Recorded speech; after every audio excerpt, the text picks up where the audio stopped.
Okay, step number one, prefabricated steel leaders only have one place, in the garbage. As well as your pyramid sinkers, right in the trash.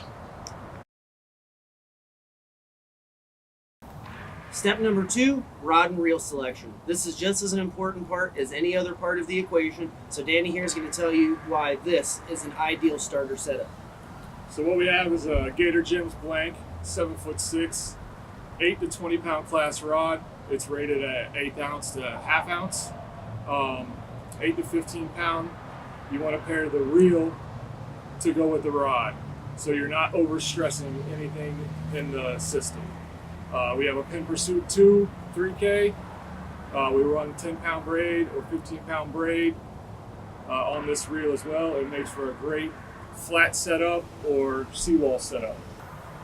What's great about a setup like this is it's not going to break the bank. So when you're just getting into the fishing game, you're trying to get your feet underneath you, you're trying to learn new things, don't buy your $20 rod and reel combo. That's not going to help you.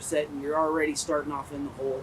Don't go out and spend $1,000 on a rod and reel combo. This right here will set you back $120, $130, and this is going to set you up for the best possible success coming out of the gate. So we've already covered rod and reel selection. Your steel leaders and pyramid weights are in the garbage. So on to the next thing, which is line and leader material. Danny here is going to explain to you why each is important. 2 line suggestions to go with our setup: 10 pound braid, 15 pound braid. Both made by Spider Wire. It's a brand I choose simply for casting distance and the great feel of the line.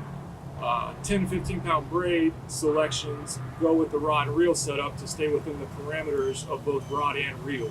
I can't stress that enough. I see a lot of guys, they overpower the reel with 50 pound braid or 40 pound braid and then wonder why they have equipment failures. Staying inside the parameters will ensure that everything is fail proof. That is, of course, unless you're not rinsing off or taking care of your gear properly. So we've already thrown our steel leader in the trash. Now what do you use? You definitely don't go braid to hook. So what we have here is 30-pound monofilament leader.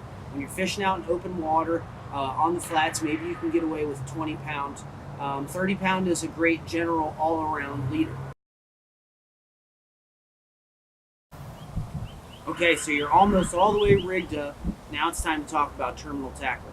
Danny here is going to tell you the difference in these hooks and different ways to change the presentation on the fish if the current's moving really fast or if you're trying to change water level. So first we have a circle hook. This is a size 1 Gamakatsu. It's an octopus circle. It has a little bit of an offset eye. These are great for your medium to hand select shrimps. Go no bigger than a 3/0. They'll work on any fish. You crank, don't yank with these circles, or sometimes I'll step up to a 2/0 heavier gauged wire with the octopus straight inline. This will be if I'm doing sheephead fishing or mangrove snapper fishing with cut chunks. These right here are sturdy enough to bring them out of the pilings or out of the oyster rocks. If there's still a little bit of current and you're using these lighter setups, you might want to add some split shots. So I usually select a number 5 or a number 7 size split shot. And then you want to place them either up or down on your leader line to adjust how close or how far away from the bottom you want your bait to be.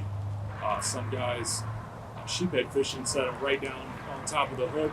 It drops that bait right in their face and keeps it there to where you can feel every nibble. If we're targeting redfish or snook or trout, we might slide it up all the way near the knot.